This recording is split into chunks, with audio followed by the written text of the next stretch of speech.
Donc, je suis Jessica Akakwadio, la coach des immigrants, et j'aide les immigrants de valeur que vous êtes à pouvoir vraiment trouver leur emploi de rêve en moins de 90 jours. Oui, si tu as décidé de voyager euh, dans ton pays d'accueil et que tu es déjà très avancé dans ta paperasse, je te conseille de me, de me contacter. Si tu es déjà établi aussi dans ton pays d'accueil, écoute, je vais faire on va faire le challenge avec toi. On va vraiment travailler comment est-ce que tu peux trouver cet emploi-là sans passer par des bifurcations, sans passer par 1000 jobs en même temps. Non, non, je ne suis pas dans cette logique-là. Je crois et je persiste que tu peux trouver ton emploi de rêve, l'emploi que tu avais rêvé avant de voyager. Tu peux le trouver tout de suite lorsque tu arrives, si tu as la bonne stratégie, si tu as le bon accompagnement. Hein? Donc, c'est très important que tu puisses effectivement garder ça en tête et que tu as une coach des immigrants qui peut t'aider là-dessus et qui va t'accompagner pendant 90 jours. Oui, parce qu'en un mois, on peut avoir un succès, mais en 90 jours, je pense que tu seras, après mon accompagnement, tu seras déjà prêt pour pouvoir aller de l'avant avec n'importe quelle offre d'emploi que tu vas trouver. Donc, je les aide au travers de cours en ligne, au travers de l'accompagnement, au travers vraiment d'un cœur à cœur. Et puis, on va pouvoir vraiment travailler sur tes compétences, sur ton CV, un accompagnement vraiment complet. Vraiment, je ne lésine sur rien parce que, bien évidemment, c'est vraiment ça qui te fait vibrer, c'est vraiment cela qui te fait vraiment te lever chaque matin. Donc, je ne lésine sur aucun aspect de ton accompagnement. Alors, dis-moi en commentaire si c'est une mission qui te parle, qui vient te chercher. Parce qu'actuellement, tu es en train de traîner encore, tu es en train de perdre du temps dans un emploi qui ne te reflète pas, dans un emploi qui n'est pas le tien. Donc, tu ne brilles pas, tu ne shines pas. On est en train de perdre du temps sur des potentielles entreprises qui vont vraiment te donner beaucoup de valeur, qui vont vraiment te donner beaucoup de choses. On est en train de perdre du temps, mon immigrant de valeur. S'il te plaît, prends ton rendez-vous, contacte-moi en message privé et puis on va pouvoir parler. Donc aujourd'hui, si tu viens d'arriver, si tu es là depuis un certain bout et que tu ne travailles pas dans ton domaine d'accueil, tout simplement parce que tu n'as pas d'expérience là-dedans. Tu ne sais vraiment quoi mettre sur ce CV-là pour espérer avoir travailler dans le domaine dans lequel tu es. Écoute, ce live-là est pour toi. N'hésite pas à le partager, n'hésite pas à le regarder et puis n'hésite pas aussi à pouvoir taguer des personnes qui ont vraiment besoin de cela, hein, qui ont besoin de cela parce qu'ils comptent changer d'emploi, parce qu'ils comptent faire d'autres choses. C'est bon, mon immigrant de valeur? Parfait. Donc, on commence notre thème aujourd'hui.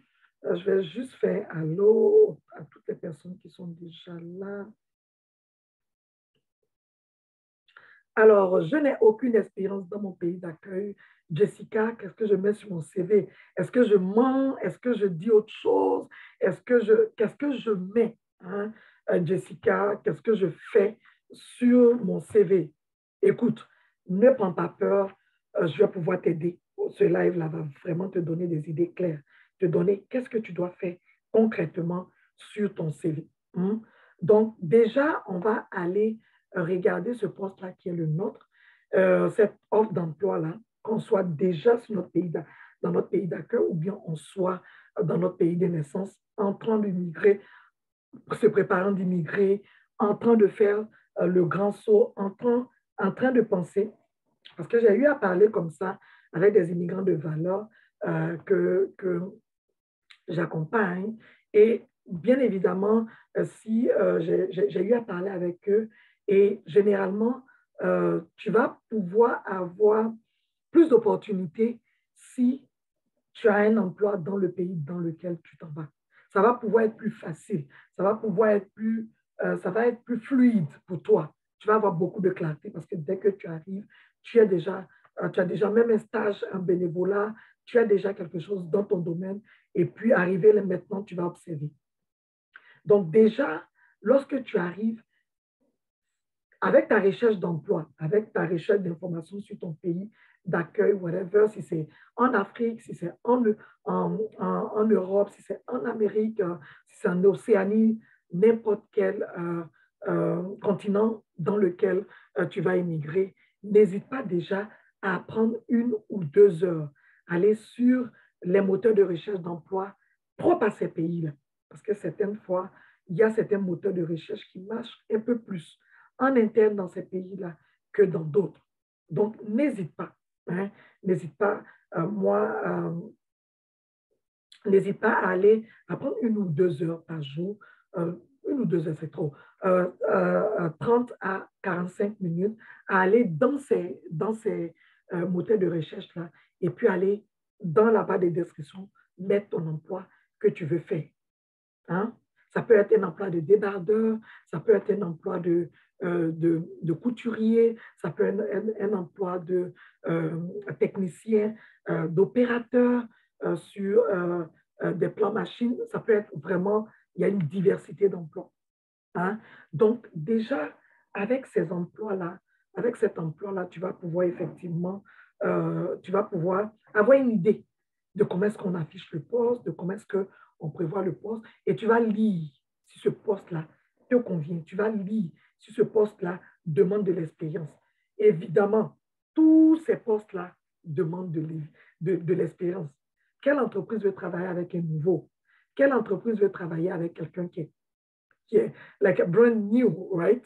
Mais on veut au moins qu'il ait un peu d'expérience, même si nous tous, on est passé par là.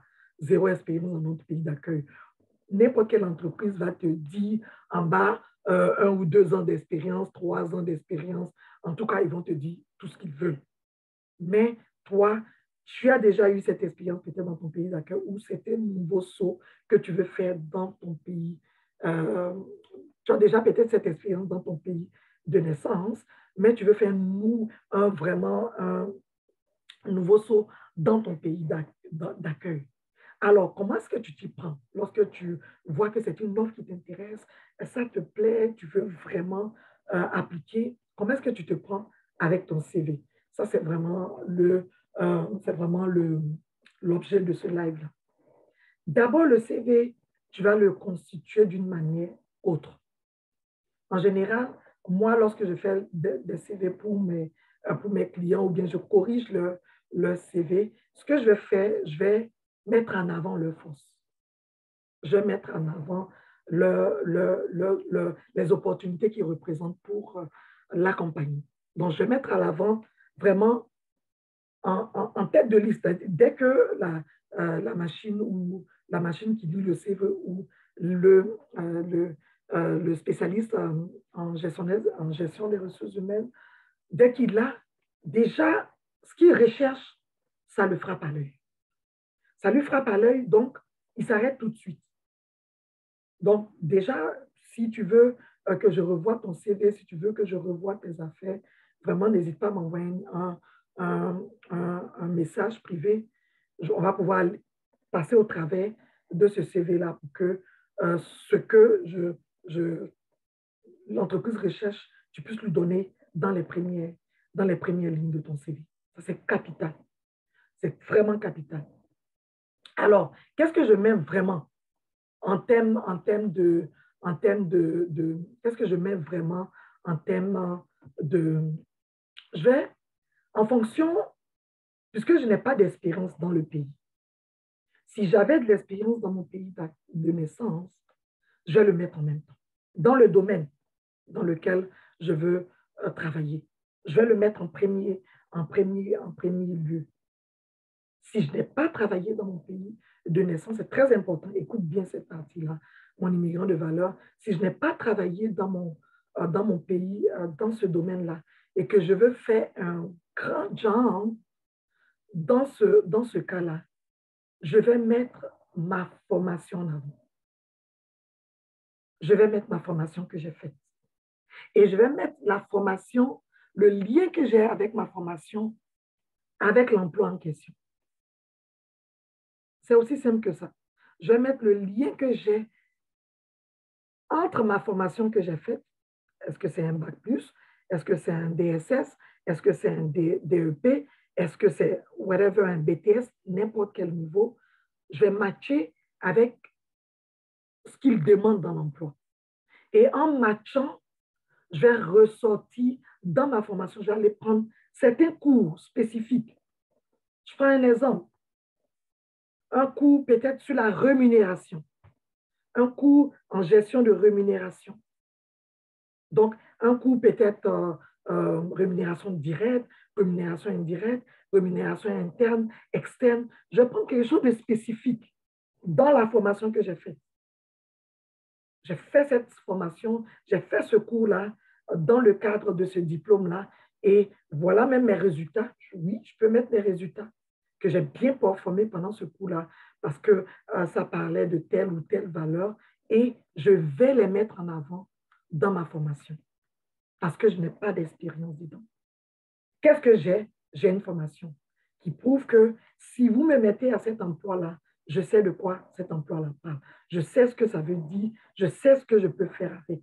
Je sais comment m'en sortir, même si je fais une formation interne qui va me donner, tous les attributs de ce que l'entreprise veut en termes de quelque chose d'interne. Donc déjà, ça va me donner, ça va faire ticker, OK?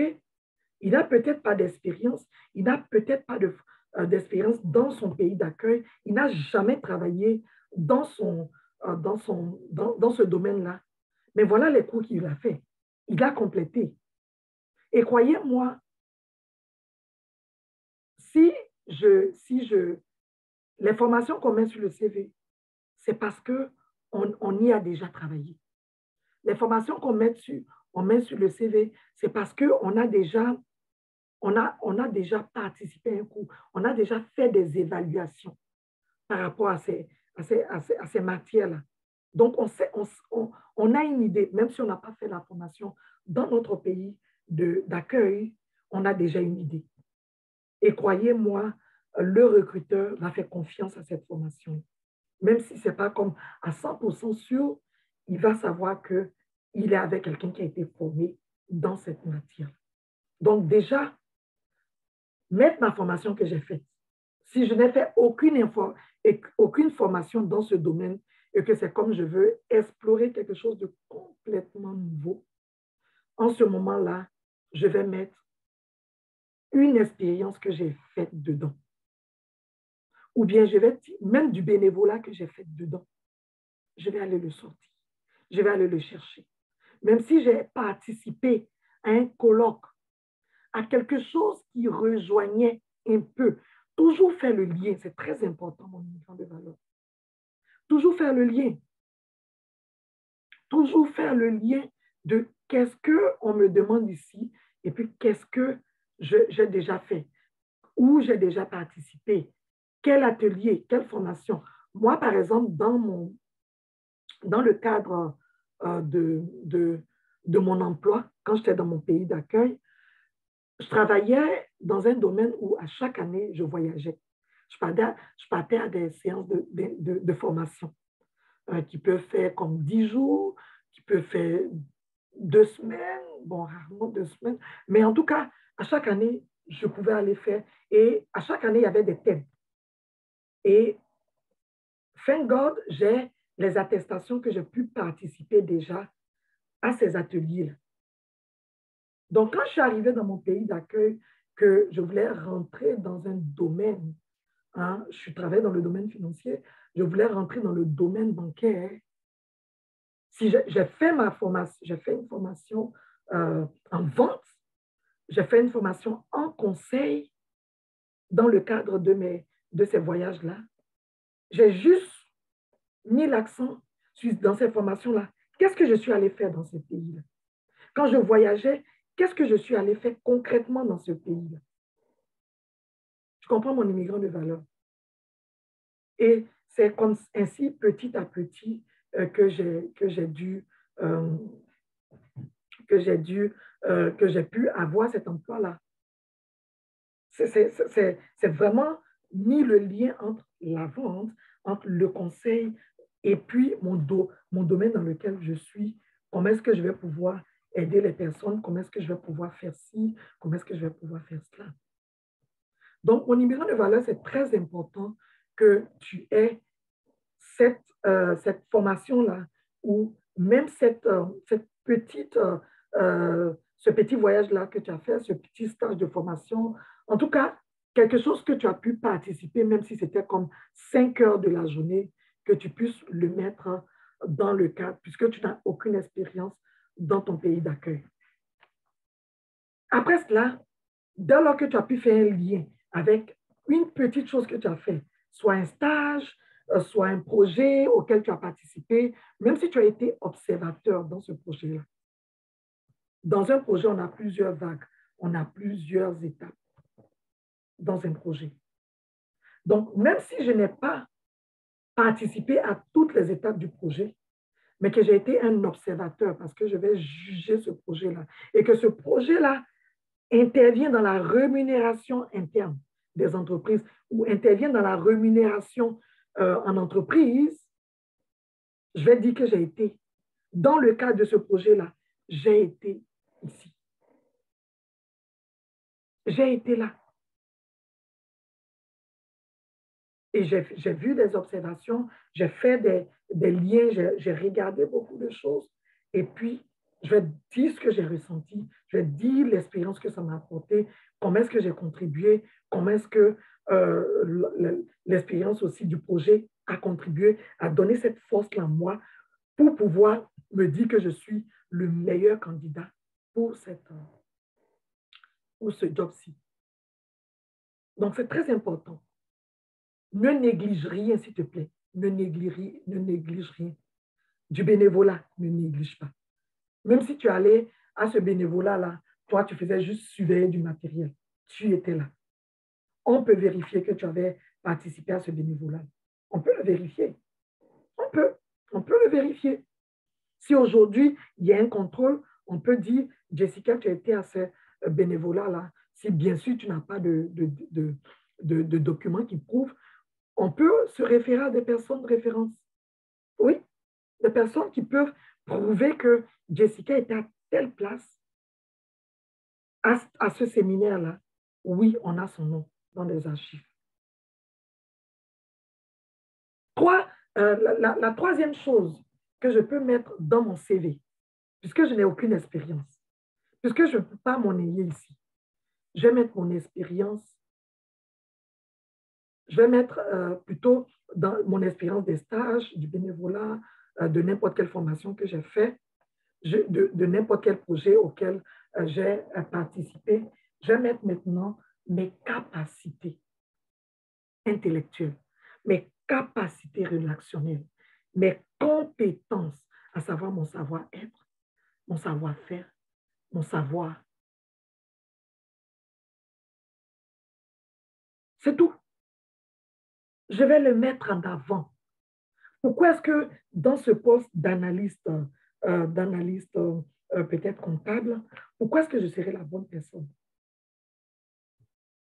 Et à ce propos, j'ai toujours, avec mes immigrants de valeur, on prépare toujours 3 histoires. On va toujours préparer 3 belles histoires. Pourquoi 3 belles histoires?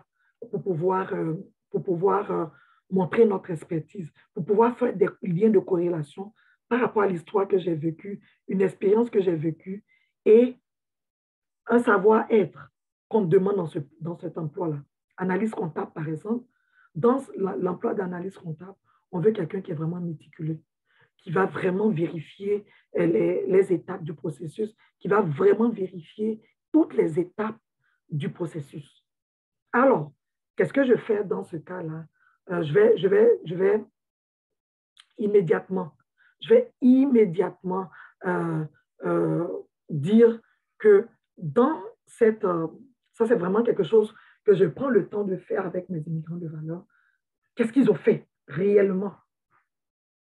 Qu'est-ce qu'ils ont fait qui vraiment impacte, qui vraiment a impacté à une période donnée? Qu'est-ce qu'ils ont fait? Et puis aujourd'hui, il serait le candidat idéal. Je vais toujours je vais pouvoir mettre ce lien-là.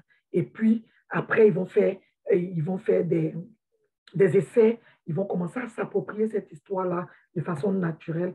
Et puis, dans un entretien, il va pouvoir donner cette expérience-là. Donc, vraiment, mettre le savoir-faire en pratique. Dans telle situation, même avec la famille, comment est-ce que j'ai été méticuleux pour que ce projet-là, même avec la famille, oui, oui, l'homme est fait de quoi? L'homme est fait de ses relations, l'homme est fait des expériences qui vivent en famille, au travail, dans la vie de tous les jours. Donc, pourquoi est-ce que je ne raconterai pas une histoire que j'ai vécue, un impact que j'ai eu dans le cadre d'un projet familial? Why not? Je l'ai fait, oui ou non? Donc, je vais mettre vraiment l'impact sur ces savoir-faire-là dans mon CV. Donc, ça n'a pas besoin d'être long. Honnêtement, une ou deux phrases, que ce soit en anglais, que ce soit en français, une ou deux phrases, je le mets et puis je suis correct. Une ou deux phrases, je le mets dans le cadre du projet, par exemple, de la construction de la maison familiale. J'étais à ce poste-là, de voir les dépenses de façon méticuleuse, comment est-ce que je pouvais aller chercher le matériel en usine pour l'avoir à un prix moindre et puis pouvoir rentrer dans nos délais quand même, même avec, c'est vrai que je devais pouvoir aller chercher, je devais pouvoir aller travailler tout ça, à chercher les meilleurs prix magasinés, mais dans, dans, dans, dans, dans ce travail méticuleux-là, j'ai pu atteindre mes objectifs en rendant les travaux ou bien à ce que les travaux rentrent dans les délais et tout ça. Donc, en une phrase, en une ou deux phrases, en un petit paragraphe d'une cinquantaine de mots ou d'une centaine de mots, tu émets l'idée sur ton savoir-faire, sur ton savoir-être. Comment est-ce que dans ce poste d'analyse comptable-là, ça peut aider l'entreprise dans leur expérience. Donc, je vais mettre, si je récapitule bien mon immigrant de valeur, puisque tu es avec moi depuis le début du live, je vais bien checker l'emploi. Toujours aller avec les besoins de l'emploi. Qu'est-ce que l'emploi décide vraiment? Qu'est-ce que l'emploi veut vraiment? OK? J'ai maintenant une idée claire de ce que l'emploi veut, de quel genre de personnes qu'il veut. Parce qu'ils l'ont déjà dit, ils l'ont déjà tout dit dans la description du poste. En ce moment-là, je vais développer et je vais détailler maintenant la formation que j'ai faite. Si je n'ai pas d'expérience même dans mon pays de naissance, si je n'ai pas d'expérience dans mon pays d'accueil, je vais développer, clarifier, mettre vraiment, voici la formation que j'ai faite. J'ai pris l'exemple du recrutement interne, par exemple, de la rémunération externe dans le cas de quelqu'un qui cherche un métier en GRH. Voilà le coût qu'on a fait. Le coût était pertinent. On a fait des évaluations. Voilà avec quelle moyenne je suis sortie parce que c'était un coût qui me plaisait. C'était un coût dans lequel j'ai beaucoup appris. Voilà comment j'ai vu qu'en termes de rémunération, comment est-ce qu'on pouvait attirer des employés. Donc, c'est vraiment tu montres à un collègue qui est GRH ou à quelqu'un qui va lire ton CV, peut-être le patron qui n'est pas forcément GRH, mais qui va montrer que, attends, dans le CV, elle nous montre qu'elle connaît de quoi elle parle. Il y a de la matière. Tu comprends mon immigrant de valeur? Il y a de la matière dans ce qu'elle entend de me dire. Donc, tu ne devrais pas avoir honte de présenter un CV si tu n'as pas,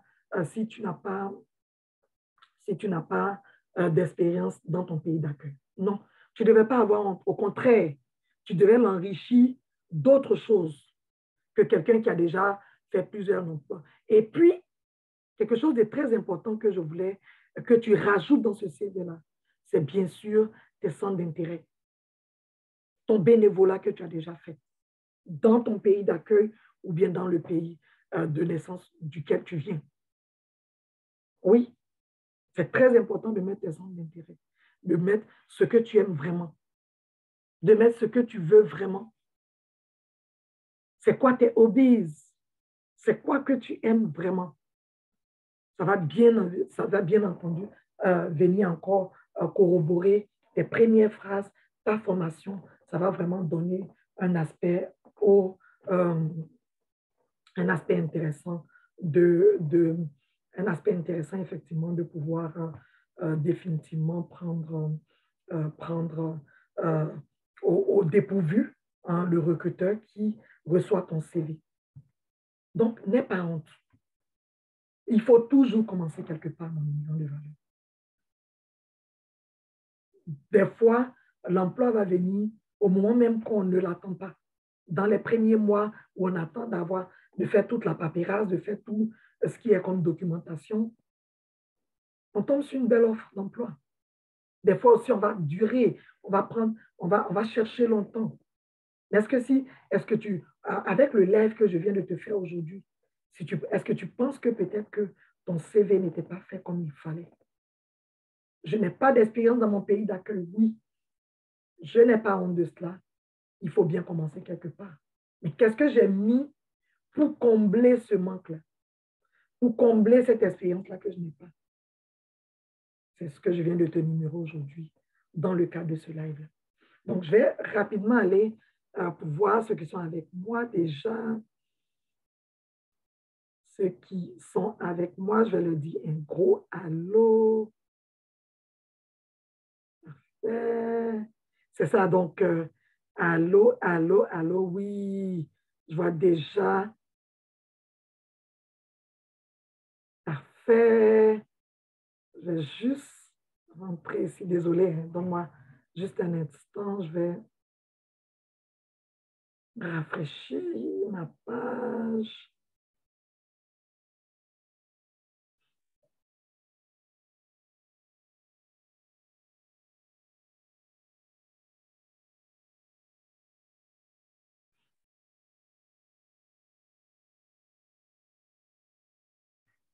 Je vais juste partir dans ma page. Donne-moi juste un instant, je vais rafraîchir. Alors, si tu as des questions que tu as encore avec moi, s'il te plaît, mon immigrant, n'hésite vraiment pas. S'il te plaît, si tu as des questions. Attends, je vais juste faire ça. OK. C'est bon. Alors, c'est bon. Donc, je suis là. Alors, j'ai Mélie. Oui, j'ai Mélie avec moi. Merci, Mélie, d'être avec moi. Merci. Hey, comment tu vas, ma styliste? Merci, merci infiniment. Oui, merci beaucoup. Alors, c'est ça. Donc, merci infiniment. Parfait. Donc, je vais juste voir ici. Et voilà. C'est ça. Donc, Richard me dit oui, c'est vrai, tu as raison. Alors, merci, merci infiniment. Et puis, écoute, si tu as des questions, si tu as si vraiment tu veux que peut-être je jette un coup d'œil sur ton CV parce que tu viens d'arriver, si tu veux vraiment que je vois quelque chose, je corrige quoi que ce soit sur ces CV-là, parce que tu as zéro expérience et que tu en as honte, c'est pas plus grave que ça. Hein? Moi, je te dis, c'est pas plus grave que ça parce que je n'en avais pas, mais j'ai pu me trouver un emploi dans le domaine que je voulais. Donc, c'est quelque chose de totalement possible, dépendamment de où tu es. Oui, parce que je sais qu'on a des champions qui vont dire ça dépend des pays. Non, ça ne dépend pas des pays. Si tu fais les choses avec la bonne manière, définitivement, ça va donner ce que ça va donner. Alors, merci, merci infiniment pour ce. Je n'ai pas de questions dans le live. Merci pour toutes celles qui étaient avec moi, Amélie qui était avec moi, styliste Maïké, merci infiniment ma styliste, Fatima aussi qui était avec moi, Karel et tout ça. Merci infiniment. Merci d'avoir été avec moi, Marius. Merci Vincent, merci Peter. Merci, merci, merci, merci beaucoup d'avoir été avec moi. N'hésite pas si tu as des questions. J'ai un très bel atelier qui s'en vient. Donc, reste coaché, s'il te plaît, hein, pour ne pas le manquer. Bien entendu, ça sera payant, mais ça va vraiment te donner beaucoup de clarté par rapport à où est-ce que je me dirige pour 2023. Allez, merci encore et puis très bonne journée à toi, mon immigrant de valeur. Tâche de te reposer, c'est ce que je vais faire ce week-end-là. Repos, repos, repos, repos, parce que je me sens pas mal fatiguée, donc je vais pouvoir me reposer. Allez, merci infiniment, mon immigrant. Ça m'a fait plaisir d'être avec toi. Et puis, si tu es en replay, hein, si tu es en replay, wherever you are, n'hésite pas à me, n'hésite pas à m'écrire, n'hésite pas à me poser tes questions. Je vais pouvoir te répondre. Allez, je te dis à très bientôt. Bye. Et prends soin de toi, s'il te plaît, de toi, ta famille et de tout ce que tu es. Allez, bisous, bye.